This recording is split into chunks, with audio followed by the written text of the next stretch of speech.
Hail, weary adventurer, this is the Traveler's Rest. Come in, stay a while, and listen, won't you? I have many stories to tell. We are reaching the tail end of winter in the Midlands here of the Northern American continent. We're starting to get a break in the ice. Winter's chill has thawed a bit. Everybody's feeling a bit livelier. Now, spring hasn't fully come yet. The small mammals that we entrust to tell us how much winter is left have deemed that we still have 6 more weeks to go for the season.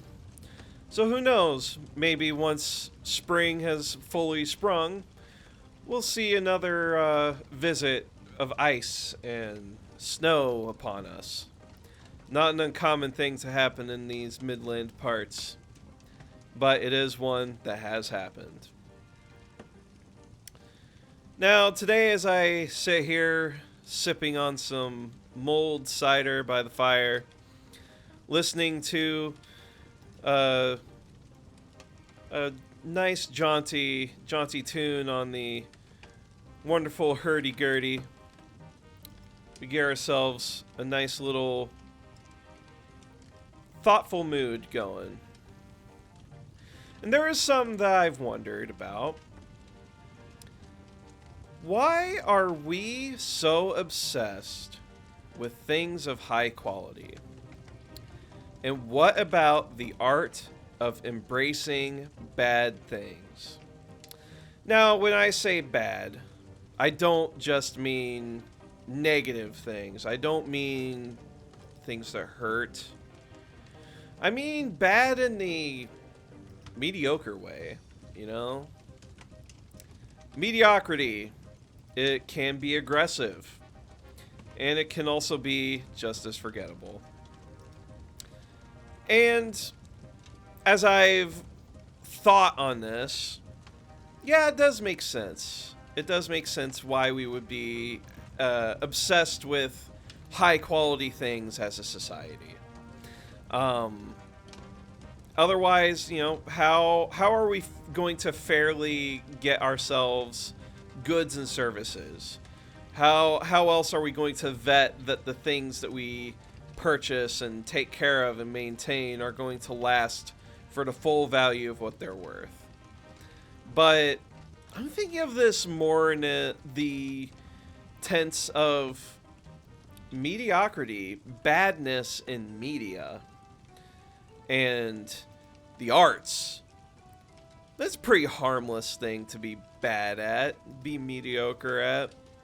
Because one of the worst things that could be done in media, especially if we're talking about things being mediocre media even, is you can be uninteresting to the point of being forgotten. And I feel like that's one of the worst crimes a piece of media could ever commit. That would be being forgetful. And you can be remembered for being really good. You can be remembered for knocking it well out of the park and stunning people. But you can also be remembered for, I don't know, something goofy, something silly, inane even. Well, what happens then if as a society are so obsessed with things being of a high caliber of quality that we just, you know, we demand everything is of a high quality? I believe when that happens and everything is supposed to be of a high quality, a AAA standard, of a 10 out of 10 standard, when we get that, we are getting so much of a good quality that it almost loses meaning. This 10 out of 10 status, this AAA status, loses meaning if everything is special. If everything is special, then nothing is special, wouldn't you say? So, if everything is special, then nothing is special. Why do we care if media should be special? Why is this somewhat of a problem if media behaves this way? Well, everything ends up having to appeal to a high common denominator. We've seen this carry out plenty over the years with our beloved superhero franchise films. Everything has to be a franchise. We have our AAA gaming that has to be franchised out. It has to have brand recognition. It's something that is going to get everybody excited every time you mention it. But, you know, like, if all of it's supposed to be AAA, coming from a AAA source, or AAA gaming, then none of that is special anymore. Because it all kind of washes itself out of its uniqueness.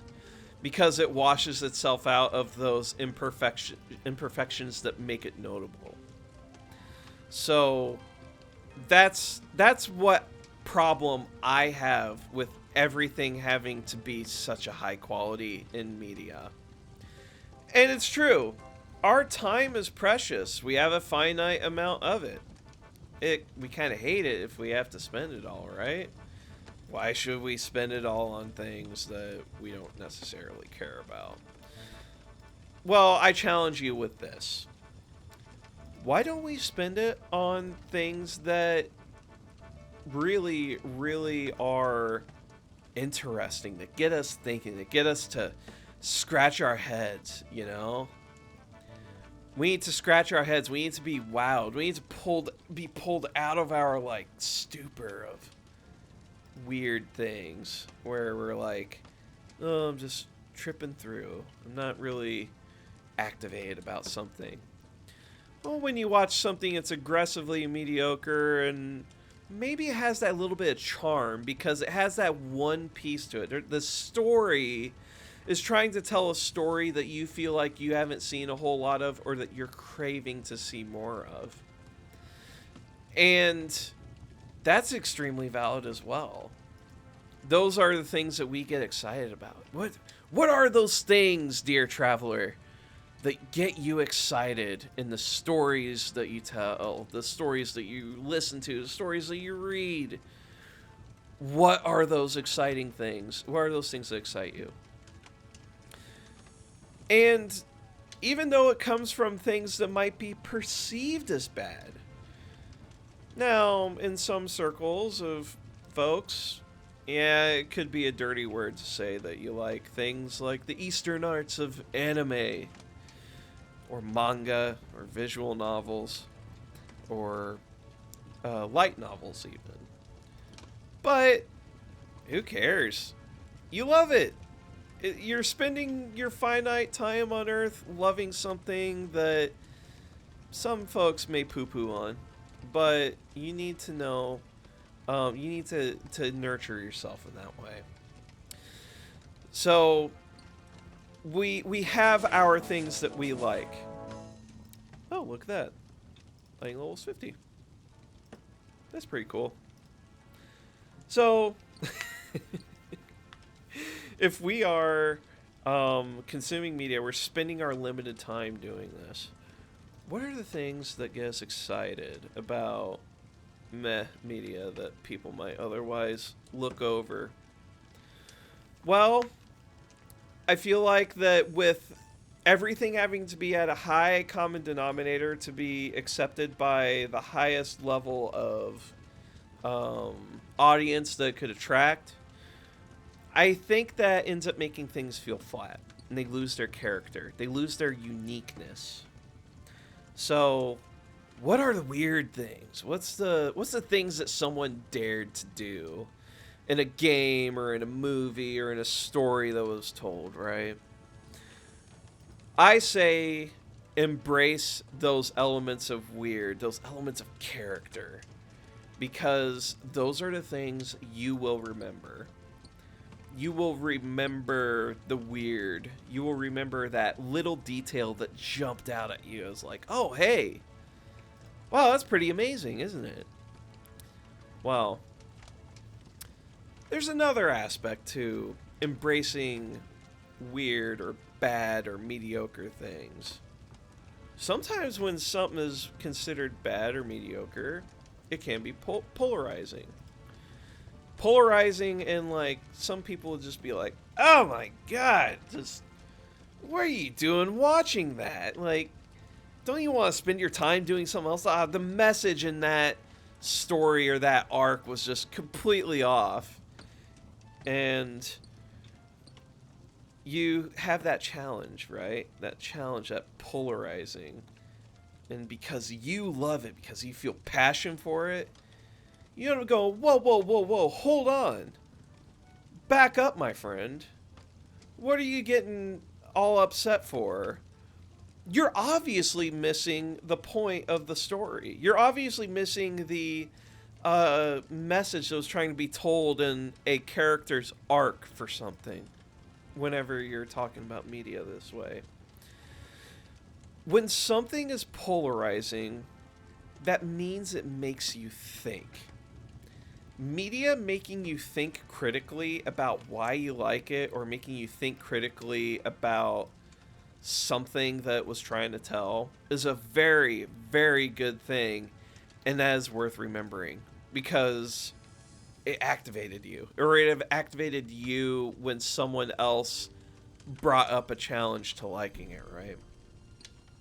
So that is another piece of when media is quote unquote bad or low quality or whatever, that I think can be great, because it's like you're looking for hidden gems among your common products, among your common wares even. So when you do this, you need to ask yourself, what are those like little weird things that I love that is my guilty pleasure? I like shonens because it's my guilty pleasure to see a character be a headstrong buffoon, and they take their licks and earn them in such a way. Or your guilty pleasure is a romance because there's something about watching the tension and build up of a budding romantic relationship that just gets your neurons firing. What are those things, my friend? So I'm going to pivot. You might be thinking to yourself like, yeah, I've seen a bad movie. I've watched Sharknado. I've Sharknado late at night before. I've spent time praying at the Church of Velocipaster. And honestly, just try harder.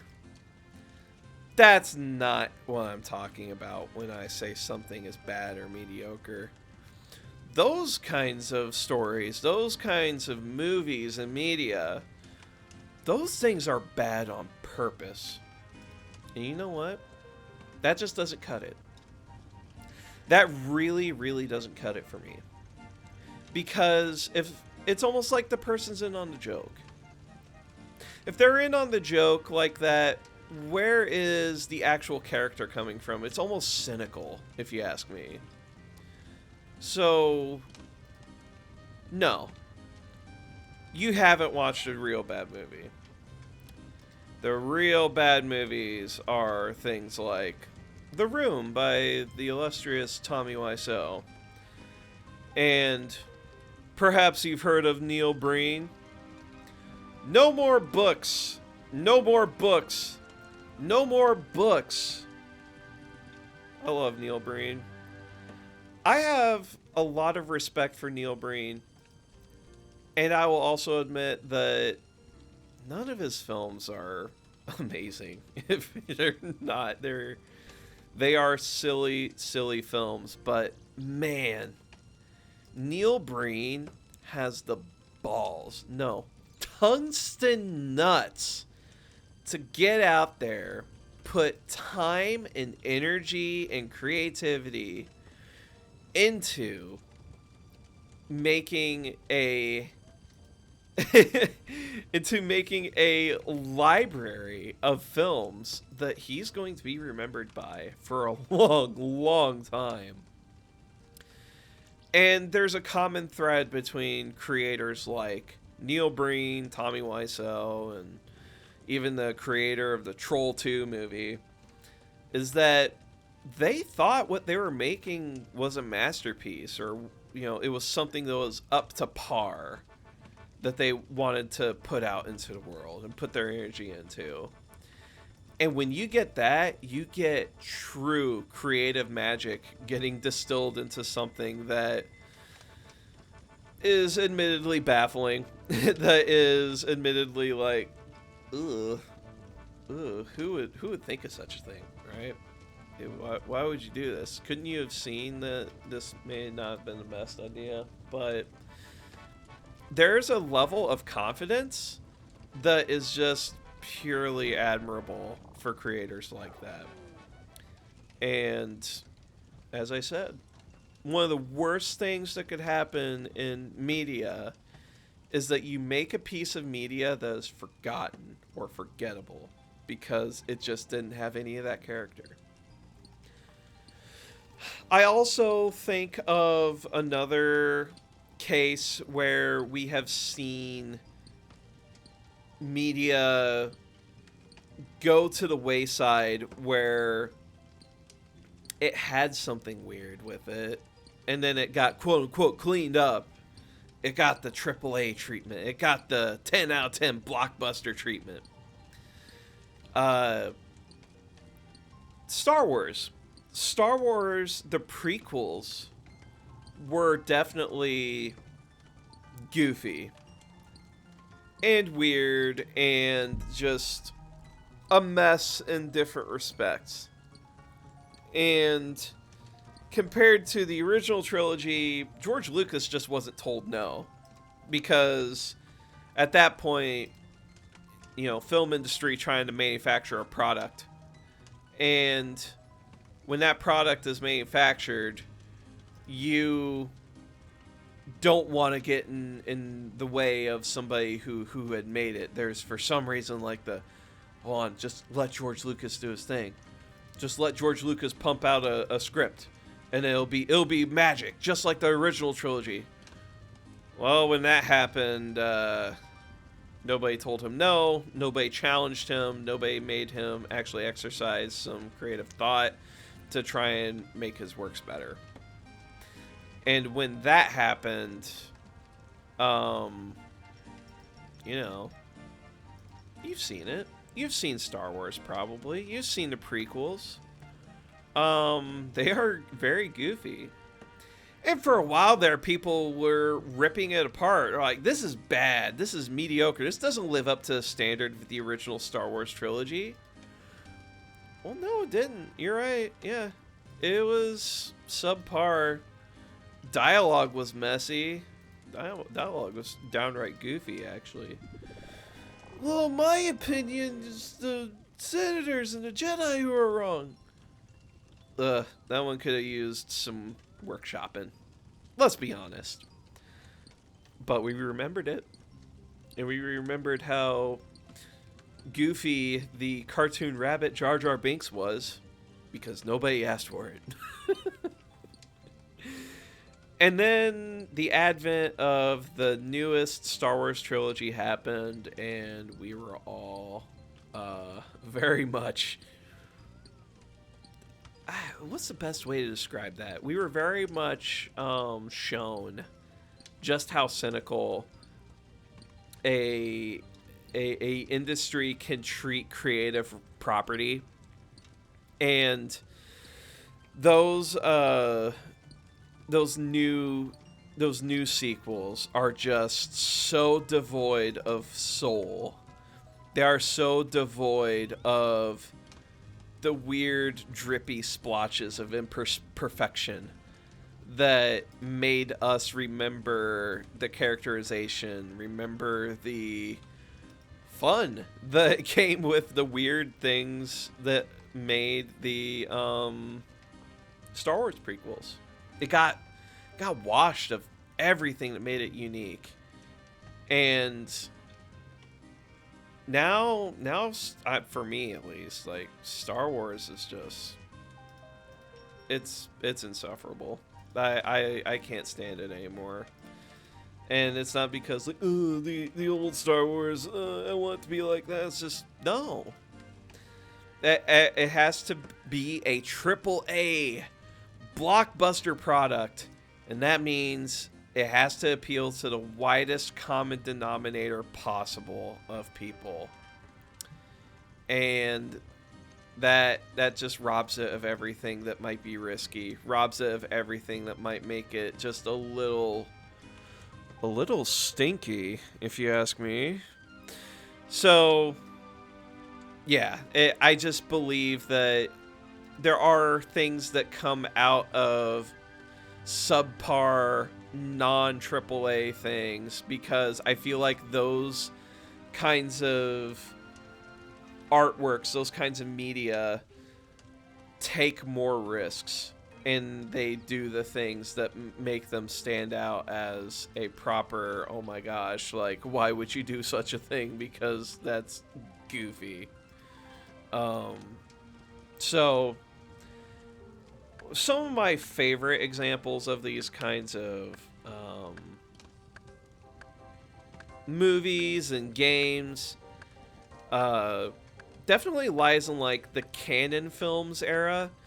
Canon films were definitely like, hey, there's an idea or a thing that is making really big headway in the box office right now. Let's throw together a movie that's kind of like it and just put it out there. Does the story make sense? Kinda. Does it have a lot of fun things that made it a fun watch? You're darn tootin' it would, because otherwise Roger Corman would not even waste time or money on it. I'd like to make a film. There's a new film out there that's really breaking ground with the space opera. That man took those risks because he wanted to serve up entertainment, and he would grab whoever to make those kinds of things. And I believe within the canon films era, there was other creators like Albert Pune, the late Albert Pune. He did an amazing job at making films that, I mean, nobody would really know too well who Albert Pune was unless they just caught his films, like, on an afternoon show with, you know, kind of goofy action films, but it was fun. So much fun.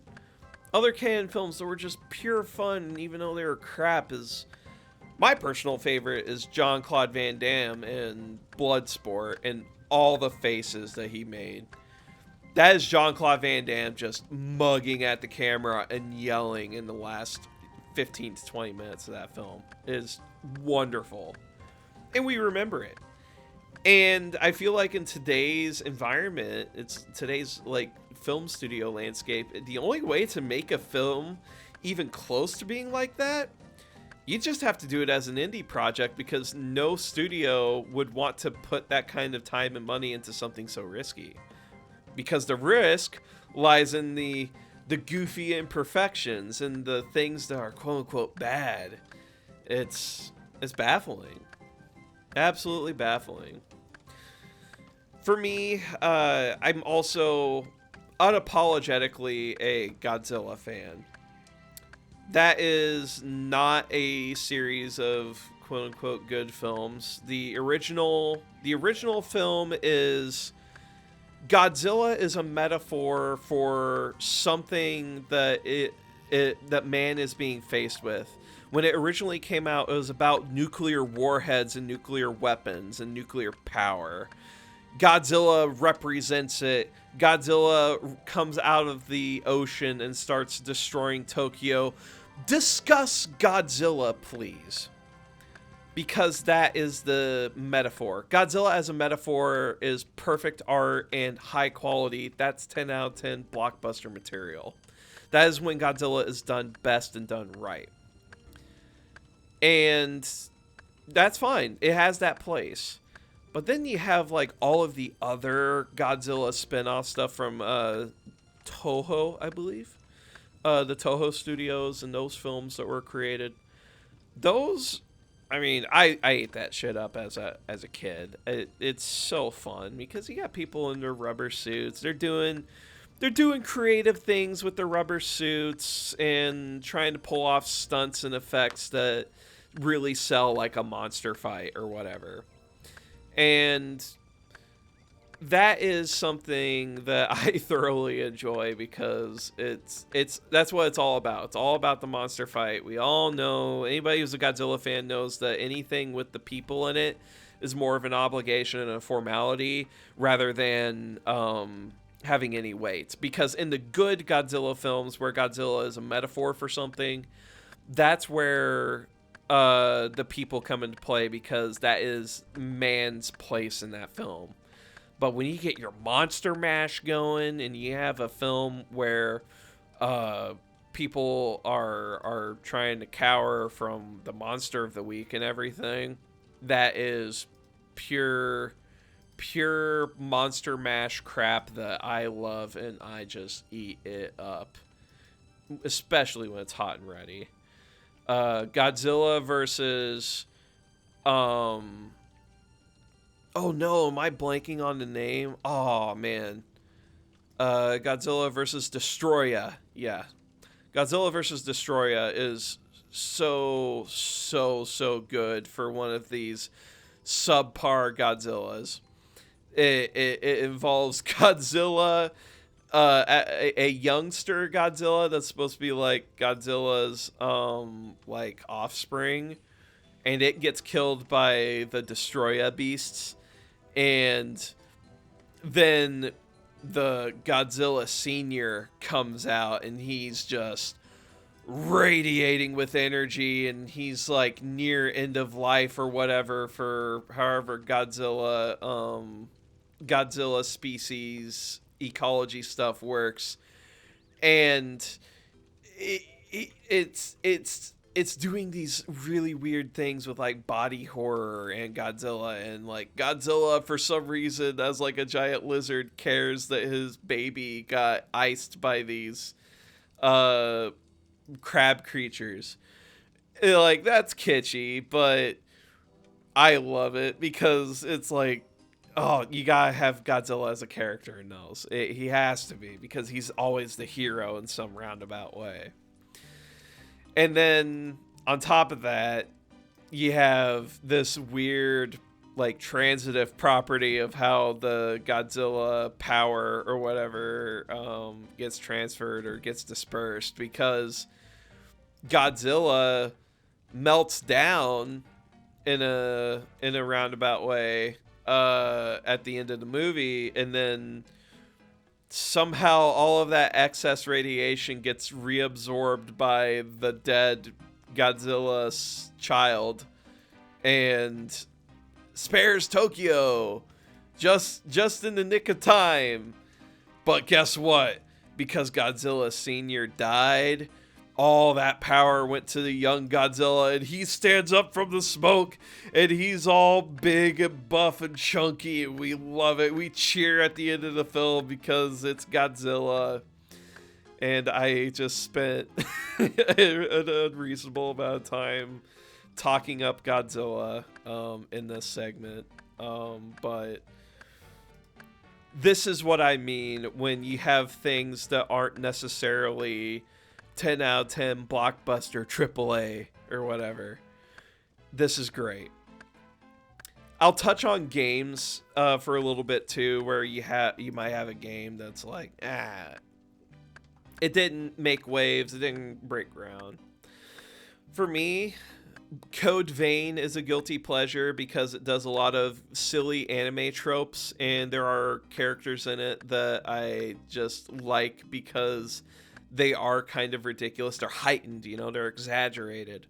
And you end up caring for them because of how goofy they are. And there's something endearing about the elevated way the characters are characterized. Also, genuinely, like, even though the game didn't have like bust your balls hard difficulty. The combat was still similar enough to Dark Souls that I got the satisfaction of doing Dark Souls gameplay without having to put in the effort. And quite honestly, I'm at that age where I have a harder time playing these games where you gotta lock the fuck in. Just because, like, I don't have the time or energy for that anymore, and sometimes I just want to chill. And play something that's exciting and fun without feeling like, you know, I have to practice for it or whatever. So that's just my take on it. Code Vein, silly game, silly characters, but I felt like it was deserving of the sequel that just recently came out, and I will eventually be playing it. I was actually really surprised to see that when Yakuza as a series started out, the like first 2 games were like 7 out of 10 games, at least according to Metacritic. And that series, for all of its goofy things, and like it preserved that goofiness, that personality that it had, and its review scores ended up going up because that personality and everything is what people love about it. It didn't have to be a game that had to appeal to a wide audience. The game has its audience, and the audience fell in love with it, and they got other people to fall in love with it as well. And that's how that's supposed to work. With movies and games, with their weird imperfections or their weird personalities, just like people, they have their niches, and they should be celebrated. I'm getting so tired of seeing things turn into, like, I know the word slop has been thrown around a lot, especially in reference to, like, AI-generated crap, but gray, uninteresting mush is what I have seen a lot of media turn into for the sake of being a very widely available product to try and capture as many people as possible for the purpose of profit. And that's frustrating. And then, you know, you get your other people in the industry that just want to emulate that. They want to emulate it and profit off of it in the same way, like it's some kind of algorithmic thing. So it's really weird. Other weird game things are like Deadly Premonition. That is a game that was inspired by Twin Peaks, of all things. It has really, really funny music, really funny moments. Like the whole part where York is talking across the table to that old lady had me in stitches. And the gameplay really is not good. The gameplay really is weak. It's very, very flat and uninteresting, but for some of us, I mean, we stay in that game just for the sake of, like, please, I need to see York do more goofy things with all the other characters. Everybody is so goofy and weird. It's almost surreal, just like Twin Peaks. And, it's kind of unfortunate some of the like controversy it came with Deadly Premonition 2, and the game really didn't get much support or love, so it's kind of hard to play on modern systems just because it's abandoned in some way. So, oh god, a Deadly Premonition is like frustratingly fascinating. I love it. I wish I could have played more, but man, that game has some issues in trying to run, and that gets even more frustrating. So that's unfortunate. If you're looking for something else that's also like just middle of the road but very unique in its own right, oh, look at that, woodcutting level 43. Anyway,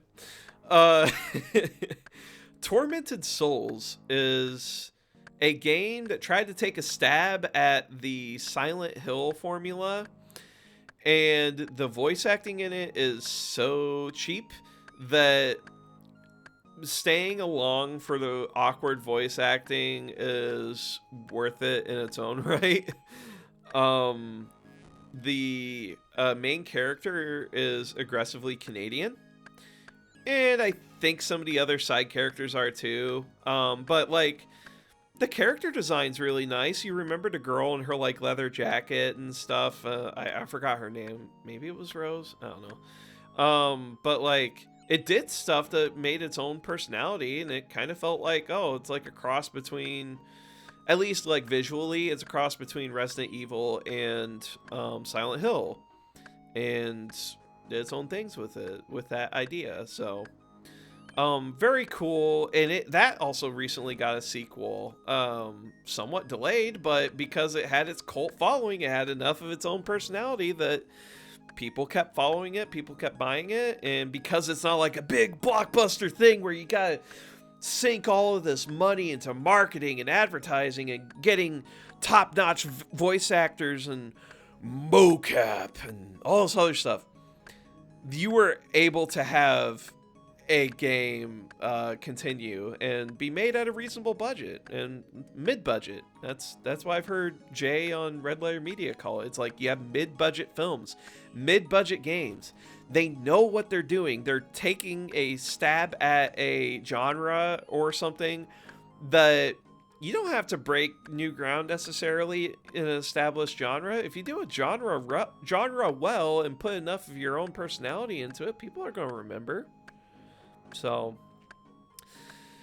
these kinds of things are the lessons I've learned from watching Mystery Science Theater 3000 as a kid, and later as an adult watching Red Letter Media, where they constantly watch crap and trash. And as I believe Rich Evans has said, it's like they're having a long-lasting wake for the age of VHS.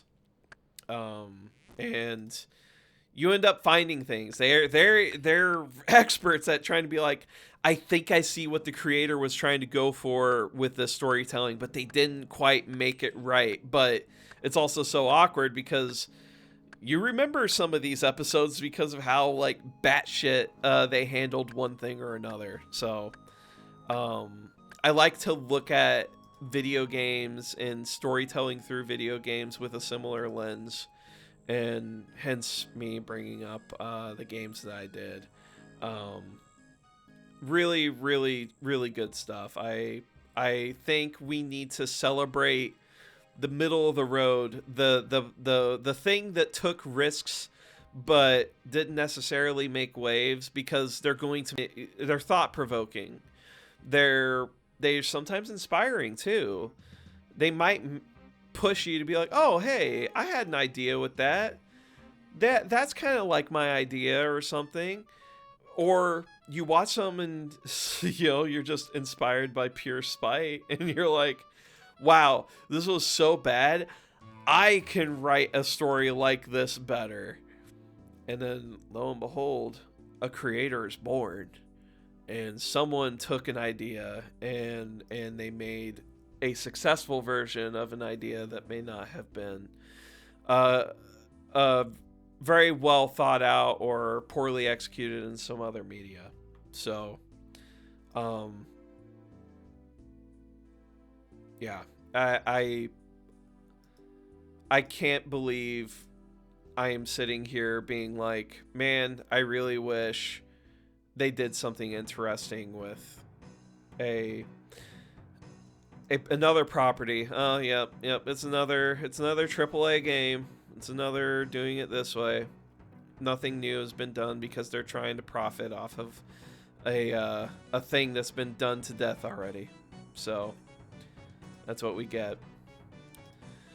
My friend, it's been a pleasure talking with you. The fire needs to be stoked. I've run out of my mulled cider. And quite honestly, I think it's time for me to head on to my next sojourn across the land. I bid thee well, and I will see you next time in the Traveler's Rest. Or saved by a miracle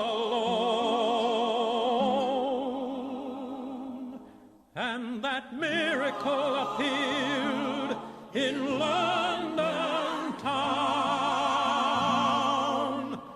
The sword in the stone.